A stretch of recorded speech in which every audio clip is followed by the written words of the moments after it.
There comes a moment in every life when progress appears to reverse and effort seems to invite resistance. Plans that once felt certain begin to feel strained, and clarity gives way to confusion. In this moment, many assume they have taken a wrong turn, that the idea no longer works, or that the goal was never meant to be. Yet this conclusion is almost always incorrect. Life does not move backward without purpose. When conditions tighten and pressure increases, it is often because a new level of thinking has been set into motion. The former circumstances are finishing their course while a new direction has already been chosen. What looks like decline is frequently the final expression of an old pattern losing its authority. This moment is not a sign of failure or punishment. It is a transition. It is the point at which persistence is tested and intention is clarified. Understanding this changes everything, because what appears to be worsening conditions may actually be the clearest indication that what has been consistently held in thought is preparing to take form. The world you see is the echo of thoughts already set in motion. The first truth that must be clearly understood is that the world you are living in today is not responding to what you are thinking now. It is responding to what you consistently thought, believed, and accepted yesterday. Life operates on a law of delayed reaction, not instant gratification.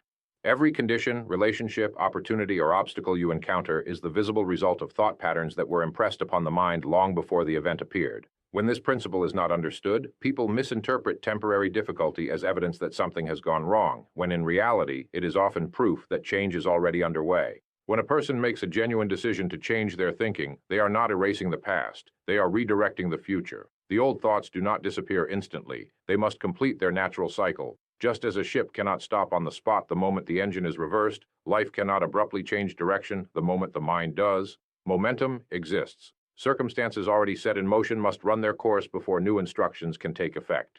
What appears to be worsening conditions may simply be the final expression of an outdated mental program losing its power. This is where misunderstanding causes most people to retreat. They begin to judge progress by appearances rather than by principle. When the outer world does not immediately confirm the new direction, doubt enters. The mind asks, if this is working, why does it feel harder? Yet difficulty does not contradict progress, it often confirms it. The old order resists replacement because it was built over time.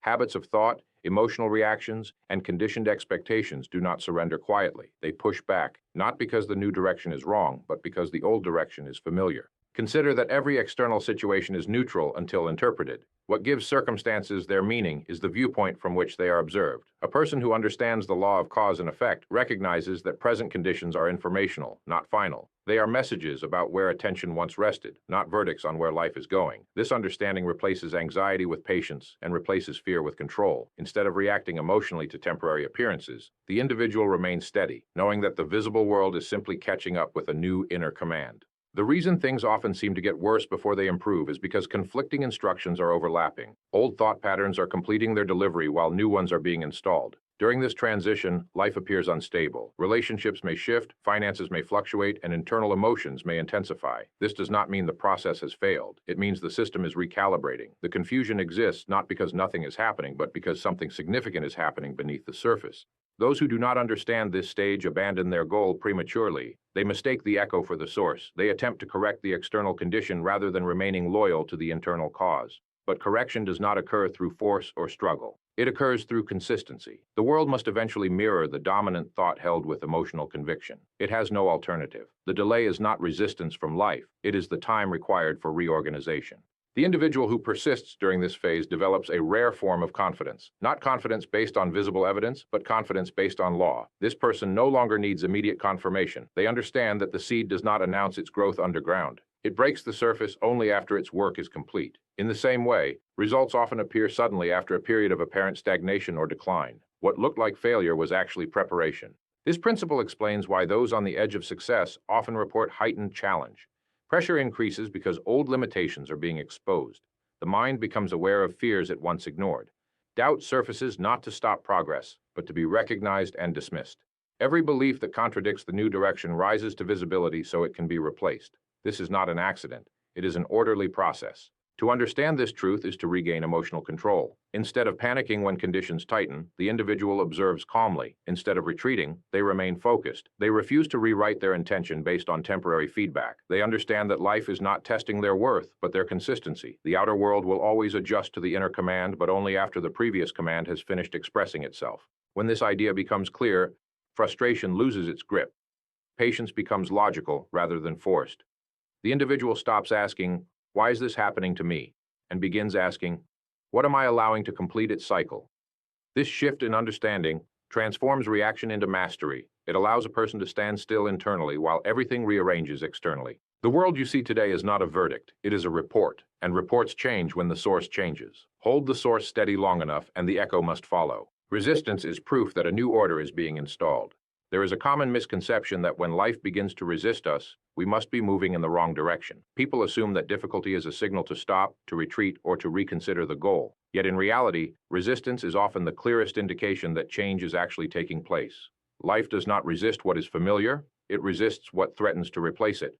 When a new level of thinking is introduced, the existing structure reacts, not out of malice, but out of habit. Every established pattern seeks to preserve itself. Thoughts repeated over time solidify into beliefs, and beliefs shape behavior. Behavior then constructs circumstances that feel stable, even when they are limiting. When a person decides to think differently, they are not merely changing ideas, they are challenging an entire system that has been reinforced through repetition. Resistance arises because the old system recognizes that its dominance is being questioned. What feels like opposition is often the last effort of the former pattern to remain in control. This is why growth is rarely comfortable. Comfort belongs to routine, not expansion. The moment a new idea is seriously entertained, internal resistance begins first. Doubts arise. Old fears resurface. The mind offers logical reasons to abandon the new direction. These reactions are not warnings, they are symptoms. They indicate that the mind is being stretched beyond its accustomed boundaries. If no resistance appeared, it would mean nothing meaningful was changing. External resistance soon follows internal resistance. People may misunderstand your decisions, circumstances may seem to obstruct progress, opportunities may appear to close rather than open. This is not coincidence. The external world reflects the internal conflict between the old and the new. Until the new way of thinking becomes dominant, the environment mirrors the tension. Once dominance is established, the resistance dissolves naturally, without struggle. Many people attempt to fight resistance directly. They push harder, force outcomes, and exhaust themselves trying to overpower circumstances. This approach misunderstands the nature of resistance. Resistance is not an enemy to defeat, it is a signal to stabilize internally. When inner conviction is weak, resistance feels overwhelming. When conviction becomes firm, resistance loses its force. The solution is not more effort, but more alignment. Consider how every meaningful advancement in life has required pressure. Muscles strengthen through resistance. Character develops through challenge. Skill is refined through repetition under difficulty. Resistance is not punishment, it is the mechanism through which growth is achieved. Life applies pressure not to stop progress, but to shape it. Without resistance, strength cannot develop. What makes resistance feel unbearable is emotional interpretation. When resistance is labeled as failure, discouragement follows. When it is recognized as confirmation of change, confidence replaces fear. The individual stops asking, "Why is this happening?" and begins asking, "What is this strengthening?" This shift alters the entire experience. The same conditions that once caused doubt now produce resolve. At this stage, persistence becomes the defining factor. Many people retreat precisely because resistance has intensified. They mistake discomfort for disapproval. But resistance often increases just before a new level is reached. The old limitations are being exposed because they are about to be surpassed. The pressure increases because the structure is adjusting. Retreat at this moment does not return a person to safety, it returns them to stagnation. Those who understand this principle develop emotional discipline. They do not panic when progress feels heavy. They do not abandon their vision because of temporary opposition. Instead, they remain calm and deliberate. They refine their thinking. They reinforce their intention. They allow resistance to do its work without interpreting it as a verdict against them. Resistance also reveals commitment. It forces a decision. It asks whether the goal is merely a preference or a priority. When resistance appears, excuses become available. It becomes easy to justify quitting. Yet it is precisely at this point that character is defined. Those who continue do not do so because it is easy. They do so because they understand what resistance represents. Eventually, resistance fades. It always does. Once the new way of thinking becomes habitual, the environment reorganizes around it. People who once opposed may become supportive. Obstacles dissolve or lose relevance. What once felt like struggle becomes stability. This is not magic. It is order restoring itself under a new directive. To recognize resistance as confirmation rather than contradiction is to reclaim control over one's direction. It removes fear from the process of growth. It replaces emotional reaction with understanding. When resistance appears, it is not a signal to stop. It is evidence that something old is being displaced by something greater. The new order is already taking shape. The moment of doubt is the final test of conviction. There is a precise point in every worthwhile pursuit where confidence is challenged and certainty appears to weaken. This moment does not arrive at the beginning when enthusiasm is high, nor does it come at the end when results are visible. It arrives just before success becomes unavoidable. Doubt enters at this stage not by accident, but by design. It is the mind's final examination of commitment, asking whether belief is rooted in principle or dependent on appearances. Doubt does not mean belief has failed. It means belief is being tested for strength. When the external world has not yet confirmed the new direction, the mind looks for reassurance. It seeks evidence to justify continuation. When evidence is delayed, the old habit of thinking reasserts itself. Familiar fears reemerge, offering logical reasons to retreat. This inner dialogue is not a sign that something has gone wrong. It is the last defense of the former identity attempting to regain control. Most people surrender at this stage. They interpret doubt as intuition, believing the discomfort is a warning rather than a test. They revise their goal, lower their expectations, or abandon the pursuit altogether. In doing so, they unknowingly step away at the precise moment when persistence would have produced results. They never fail due to lack of ability or opportunity. They fail due to misinterpretation of doubt. The purpose of doubt is to reveal dependence. If belief collapses when conditions tighten, it was never stable. Conviction that survives uncertainty becomes unshakable. This is why doubt appears when progress is near. The mind must be stripped of its reliance on visible confirmation. Faith in principle must replace faith in circumstance. Once this shift occurs, the outcome becomes inevitable. During this stage, the external world often appears to contradict intention. Delays multiply, communication falters, plans feel uncertain. The individual begins to question timing, worthiness, and even the legitimacy of the goal. Yet this contradiction is temporary. The old reality is completing its cycle while the new one is forming. Doubt arises because the two realities briefly overlap, creating mental tension. What distinguishes those who succeed is not the absence of doubt, but their response to it. They do not argue with doubt emotionally. They do not suppress it or dramatize it. They recognize it, understand its function, and refuse to let it dictate action. They remain steady, knowing that doubt is not a command, but a suggestion. At this point, discipline becomes more important than motivation. Motivation fluctuates, discipline remains. The individual continues to act in alignment with the goal even when emotional certainty wavers. This consistency sends a clear instruction to life. The decision is final. When action remains stable, doubt loses authority. It fades not because it was defeated, but because it was ignored. The final test of conviction is rarely dramatic. It often appears ordinary, disguised as fatigue or distraction. The individual may feel tempted to pause, to wait for a better sign, to delay one more step. These subtle delays are more dangerous than outright fear. They appear reasonable, even responsible. Yet they serve the same function as quitting. They interrupt momentum. Those who pass this test understand that conviction is not a feeling. It is a choice. It is reaffirmed daily through thought and action. When doubt arises, they return to principle rather than emotion. They remember why the decision was made. They understand that the absence of evidence is not evidence of absence. They remain loyal to the vision without demanding immediate proof. Once doubt is passed, something shifts internally. Calm replaces tension. Urgency dissolves into certainty. The individual no longer strains for results. They expect them. This internal shift precedes external change. Life responds quickly once the mind stops wavering. Opportunities appear naturally. Resistance diminishes. What once felt uncertain begins to unfold with ease. The moment of doubt is not a signal to stop. It is a signal that the process is nearing completion. It marks the threshold between wishing and knowing. Those who understand this moment step through it calmly. They do not seek reassurance from circumstances. They provide it from within.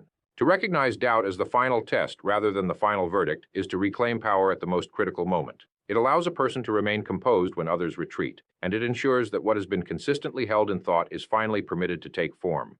Results rearrange themselves before they reveal themselves. One of the least understood phases of achievement is the period when nothing appears to be working, yet everything is quietly shifting. People expect results to arrive in a straight line, moving predictably from intention to outcome. When this does not happen, discouragement sets in. What is rarely recognized is that results must first reorganize the conditions that will support them. Before anything new can appear, something old must change position. Life does not add without adjusting. Every new result requires space, alignment, and cooperation among circumstances that were not previously arranged for that purpose. This reordering process is often mistaken for delay or disruption. People interpret movement as chaos because they are focused on the absence of the final outcome, rather than the activity leading toward it. Yet reorganization is not disorder, it is preparation. During this stage, familiar structures begin to shift. Relationships evolve or fade. Opportunities that once seemed secure may dissolve.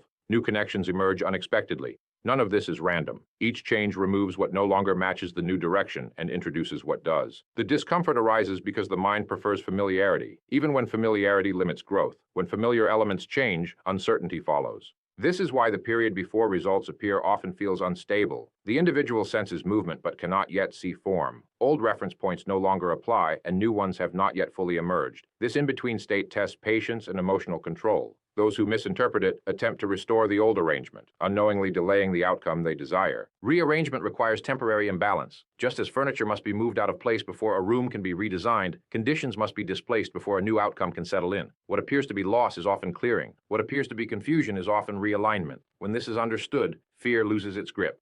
People often ask why results cannot simply appear without disruption. The answer lies in structure. Every result must rest on a foundation capable of sustaining it. Without proper alignment, success collapses under its own weight. The rearrangement phase ensures stability. It removes weak supports and strengthens necessary ones. Though uncomfortable, it prevents future failure. At this stage, timing becomes deceptive. It may feel as though progress has stalled. Days or weeks pass with no visible improvement. Yet beneath the surface, adjustments are occurring. Conversations are taking place. Decisions are being influenced. Opportunities are shifting direction. None of this is visible yet, but all of it is essential. Those who succeed do not interfere with this phase. They resist the urge to force outcomes. They maintain clarity of intention and allow life to complete its reorganization. They understand that impatience disrupts alignment. Emotional reactions create new instructions that slow the process. Calm expectancy, on the other hand, allows the rearrangement to finish efficiently. This phase often reveals attachment. When something is removed or altered, the individual becomes aware of what they were relying on. This awareness is valuable. It exposes dependencies that would have limited growth. By releasing these attachments, the individual becomes more adaptable and resilient. The result that follows is cleaner, stronger, and more sustainable.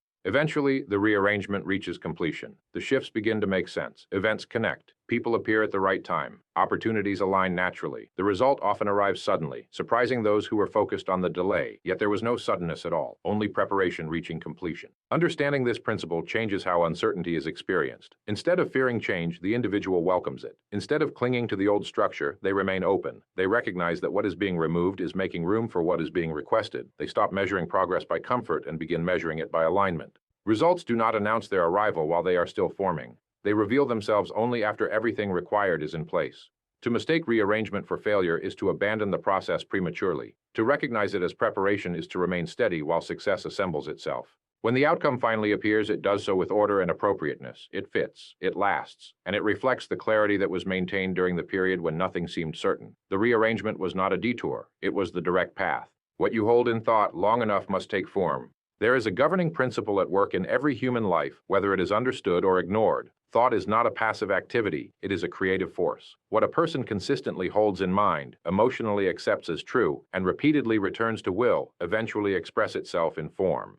This is not a matter of hope or chance. It is the natural outcome of mental cause producing physical effect. The confusion arises only when people underestimate the importance of consistency and overestimate the importance of immediate results. Most people think occasionally about what they want, but live habitually in thought patterns that contradict it. They desire improvement, yet repeatedly rehearse fear, doubt, or limitation. Life responds to the dominant pattern, not the occasional wish. What takes form is what is reinforced through repetition and belief. When this is understood, responsibility returns to the individual, not as a burden, but as power. Holding a thought does not mean forcing it. It means returning to it calmly and consistently, even when circumstances suggest otherwise. The mind must be trained to remain loyal to the chosen idea without demanding constant confirmation. This loyalty creates coherence. When thought, emotion, and expectation align, they send a clear instruction. Life responds to clarity, not desperation. Time is often misunderstood in this process. People assume that if something were truly meant for them, it would arrive quickly. Yet time is not a measure of worth. It is a measure of preparation. The longer a thought is held with consistency, the more deeply it shapes perception and behavior. Decisions change, actions align, opportunities become visible. The external result arrives only after internal alignment is complete. The reason manifestations often appear suddenly is because the groundwork is invisible. The mind has already shifted, habits have changed, reactions have softened, expectations have stabilized. When the internal work is done, the external outcome has no choice but to appear. It seems abrupt only to those who are watching the surface instead of the cause. Doubt interrupts this process because it introduces conflicting instructions. Fear weakens it because it divides attention. Yet even doubt and fear lose power when they are not entertained. A thought that is consistently returned to becomes dominant, regardless of momentary opposition. Dominance, not perfection, determines results. What matters most is emotional acceptance. A thought held with emotional conviction becomes a belief. A belief shapes behavior automatically. When behavior aligns with intention, life reorganizes accordingly. This progression is orderly and reliable. It does not depend on mood, luck, or circumstance. Many abandon their intention just before it takes form because they misinterpret silence as absence. They assume nothing is happening because nothing is visible. Yet visibility is the final stage, not the first. Just as a structure is completed internally before it is occupied, a result is completed mentally before it is experienced. Those who understand this principle develop patience without passivity. They continue to act intelligently while maintaining inner stability. They do not chase outcomes, they allow them. Their calm expectation accelerates the process because it removes resistance. Life responds smoothly when it is not being emotionally pressured. Eventually, the thought becomes so familiar that it feels natural. When this happens, manifestation is near. Life must express what the mind has normalized. The result appears not as a surprise, but as confirmation. It feels appropriate, even overdue. This is why consistency is more powerful than intensity. A steady idea held without strain outperforms a passionate idea held briefly. The mind obeys what it is repeatedly shown. When the image is clear and uninterrupted, expression follows. To understand that what you hold in thought long enough must take form is to remove urgency and replace it with confidence. It allows you to remain composed while waiting and decisive while acting. It teaches you that the creative process is always working, even when it is quiet. Nothing is withheld. Nothing is arbitrary.